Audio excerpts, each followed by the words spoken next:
And one of the bigger concerns with robo-advice is regarding big data. Robo-advice is not yet ready to go near big data. That's not to say that big data will be a player in the concept of robo-advice within 2 or 3 years, and I in fact have got some very, very commercial ideas in my head to do with that. But right now, no. Robo-advice is about asset allocation, security selection.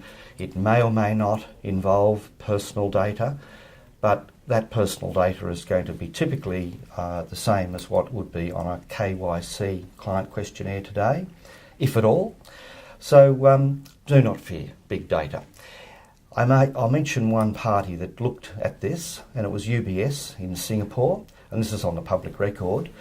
They employed a company called Squeam Technology, and Squeam Technology did some data points from 6 million Singaporeans, and they got 130,000 results out of that, and they created results. Didn't work.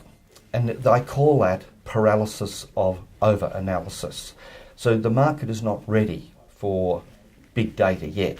But as I said before, come 2 or 3 years' time, it'll be different and it'll be here, but it'll have to be naturally controlled, managed, private, etc., to comply with all aspects of the law. What about the regulation of robo-advice? ASIC seems to have taken a technology-neutral approach to regulation. Is this appropriate, and does robo-advice need its own set of rules, taking into account the level of innovation present here and other factors such as the use of cloud? I think that the technology-neutral approach is appropriate.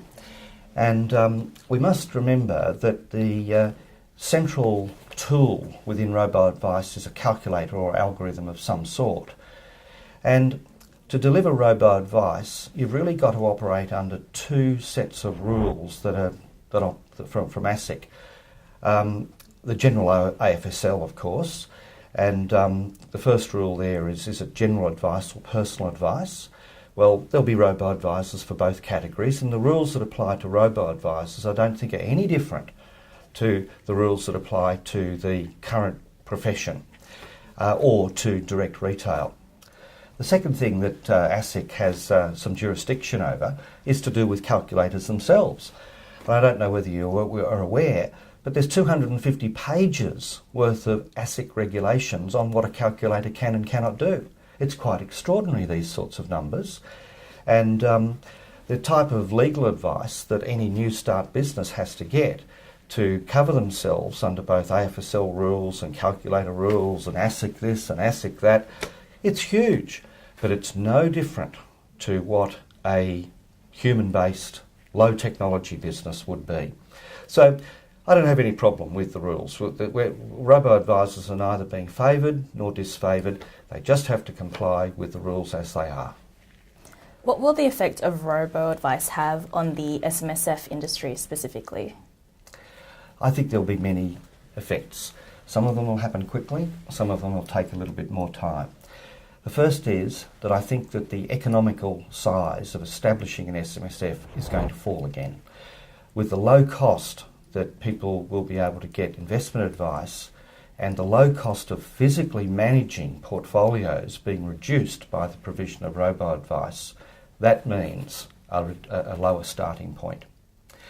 The second thing is that I think that robo-advice is actually going to give advisors more business, and we're going to find a higher percentage of SMSFs going to planners than previously, because instead of being faced with an alarming number for investment advice, both in terms of upfront fees and ongoing fees, I think both sets of fees are going to fall, which means that financial planners using these new techniques should increase their overall revenue, increase their number of clients, and increase the percentage of SMSFs and then the general population that they have as clients.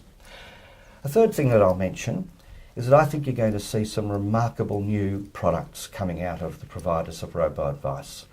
In superannuation, we know the government and all the major groups like Actuaries Institute and FPA, everybody's saying we need new product, we need new cheaper product. Well, I can assure you there will be new and exciting product that SMSF trustees and planners can build and design themselves, get estimates of outcomes themselves, I think we're in for an exciting time. While we're talking about how will robo-advice affect the SMSF industry, I think there's no doubt that the big institutions are going to push robo-advice to get it in a bigger share of the SMSF industry. I know that from personal experience, talking to them. So this is going to change the industry again, because if the big parties get into this and offer it, wow. There's another interesting subject too, and I've touched on it earlier in this discussion, and it's to do with risk. The concept of risk profiling, as I mentioned, is not highly respected, let's say, by the financial planning industry, and very little understood by the end client, like the SMSF trustee. But under the new methodology and the new calculators that are now available, you can actually present the concept to a person of how much money would they like to have near retirement, or how much income might they like to have for their retirement.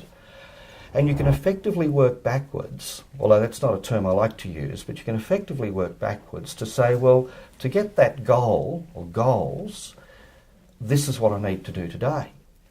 Now, that changes the concept of risk profiling dramatically, because instead of asking you, are you conservative or are you aggressive, which you may not even know what it means, and then doing a typical risk return diagram, what we can do is actually present numbers, presents the best of science to the client, saying, here's the choices for your income and the chance of getting that income from each of 5 different investment portfolios.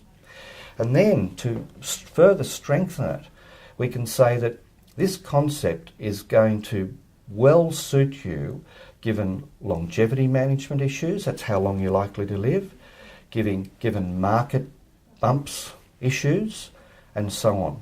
So this is all happening because of the new powers of mathematics and calculators and computers that, as I said earlier, weren't available at the retail level only a few years ago. Yes, they were certainly available at the institutional level, but they used super duper mainframes and big computers to do it. We're bringing institutional quality and capabilities to mum and dad retail and mum and dad advisors. So looking at the next 5 to 10 years, do you believe that the majority of the industry will offer some form of robo-advice, or will it be a certain sector of the market, such as SMSFs and superannuation, or full portfolio management, that you see it being utilised and working well? Yes, Christine, that's a big question. And my answer is that across the board, I see robo-advice infiltrating the advice business, the retail investor business, SMSF, superannuation, non-SMSF generally. And it's a combination of brand new robo-advice techniques together with what I called earlier natural development of, for example, calculators. But we're going to see some other pretty interesting things as well. For example, I think that we're going to see a whole new approach to using digital media. And we're going to have delivery sites that are targeted to demographics. We're going to have delivery sites that are targeted to regions. We're going to have delivery sites that are very focused based on statistical analysis of the demographics of a country. So it's a very exciting world that we're opening up. And I'd just finish off by saying, if this wasn't just a dream, why is it that so many big, powerful and well-established groups in, for example, the US are doing it? Schwab, Fidelity, Vanguard, they're all doing it in one way or another. So I think that, yes, the scene of the next 3 to 5 years is going to change. Change has to be accepted positively and as a means for survival, not as a threat. It's going to be very positive and very exciting, I think, for both SMSF trustees, general investors and advisors. Thank you so much for joining us today, Derek. Thank you, Christine. I've enjoyed it.